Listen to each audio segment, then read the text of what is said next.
So there's a breakthrough pahama dzedu Cape Town dzakaungana paconsulate. Mayor weDA Giordine Hill-Lewis is saying he has agreed to provide buses for foreigners in Cape Town. They are repatriating them from Cape Town to Beitbridge today, with the city of Cape Town picking up the full cost of the journey. Vato organize buses right now kuti vanhu vanonosiwa ku Beitbridge, and they are setting up a center yekuti vasvikire paborder.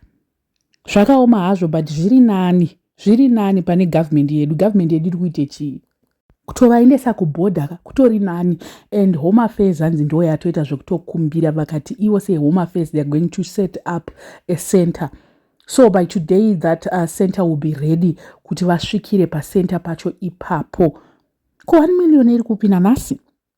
Over the weekend we saw Tagire achiti zvoni he has donated $1 million kuti vanhu vari kuCape Town vabviswe vaendeswe vauye kuno kuZimbabwe, but as it stands takangoona mari ameno kuti yaperera mupledge here kana kuti chii, I don't know, because it was a matter of emergency zvekuti nhasi Tuesday mari iyoyo dai yakatomhanyiswa Cape Town already yakutoshanda yakatopiwa relevant people, kana ari mabhazi anenge akatopinda murodhi kutoti aende kunotora vanhu, but hakuna izvozvo. Zviri kutonzi nameya uyu Giordine aiwa zvitori nani zvedu tivabvise, because it's not nice, it's now getting out of hands. Regai tingonovasiya paborder vanoprocessiwa ipapo, kana vapa Beitbridge zviri nani kuti vanhu vanogona kutofamba kakuenda outside the border vakunokwira mabhazi vakutoenda zviri nani, vanoprocesswa vachipedza kuprocesswa obva ungonzi mabhazi muno muZimbabwe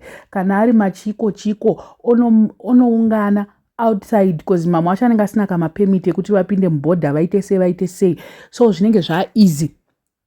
Pakadai so ndiri kungovhunza kuti vaMnangagwa vambotaurawo anything. What is he saying, that man? Because we're expecting Mnangagwa wokuti ataurewo kuti I'm going to do this and this and that. Kwana dzamba rafuta hani munenge muchingopiwa mota muchingonoomberera ikoko muchiti congratulations. Ndo rimwe dhimoni roda kubviswa iroro rekungoti congratulations. Vanhu vese vane madhimoni ekungoti kukadai kwachivhayo vaenda kunodai, so idhimoni iroro roda kubviswa mamuri. I think kuti Mnangagwa anga achitongo expecta kuti vanhu vari kuCape Town vafambe netsoka ini, ndo zvandiri kutongofunga weni. Moyo vanawo here baba vaive? Vanawo? Amen. I don't know. Pamwe vanawo, but moyo wacho haunzwire macitizens chete, I don't know. But ndofunga vanga vachingoda kungoti ameno vachaita miracle vanhu vari kuCape Town iwavo vakaenda nei ngavadzoke. Shuwa nyika ine mamillionaires atinongonzwa ana Scott ana chii vamunolaikira vaivai.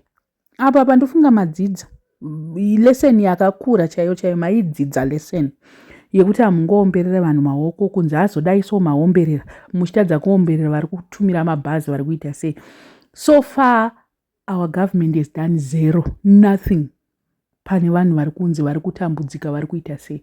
Zvekutsvaga kuti vakaenda sei ikoko, vakaenda because of ZANU-PF, saka vakuda help vadzingwa.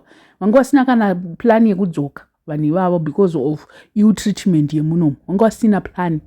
But zviri kunzi hanzizvoni government yati zvoni iri kuda kuseta up a center here yekuti vasvikire, but government yedu kupa vanhu chikafu vari kubva kujoni nepekugara, I doubt very much. Izvo zvondoshangoperera kungutaura sekutaurwa kungoita makuhwa iwawo aya, amen. But chero zvenyu mungati vanhu kuSouth Africa vane hutsinge vachikwanisa kutoprovide mabhazi kuti vakuburitsa mabhazi hameno mangana vachaburitsa kuti munhu wese abve kuCape Town aende kuBeitbridge border. Chero mukati vari kudzinga vanhu vari kuita sei, vatombokupai mabhazi matransport yacho.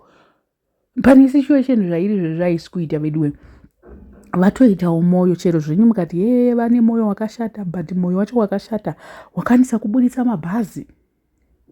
Home Affairs yakwanisa kuti veduwe ngatiorganizei. Meya akatobuda pachena akati aiwa don't worry, imi muda vanhu vakaita sei, imi muda vanhu vakaita sei. Yes, vatadza kucontrola vanhu vavo kuti zvisasvike pazviri zvezvika, but at least let's just say pavabvisa ipapo aiwa vagona. Patongboti situation vakuita under control like this, totovatendawo. I don't know what you guys think, but situation ikaika inotoda Mwari. Hama dzedu zvadziri kuitwa kuCape Town, hama dzedu zvadziri kuitwa South Africa, I just hope today will end the day iri peaceful, because vanhu vai vari violent, too much violent chaiyo yavainayo. I don't know what you guys think. Let me know in the comment section what are your thoughts panyaya iyi. Wasati subscriber, please make sure that you're subscribed and see you in my next video.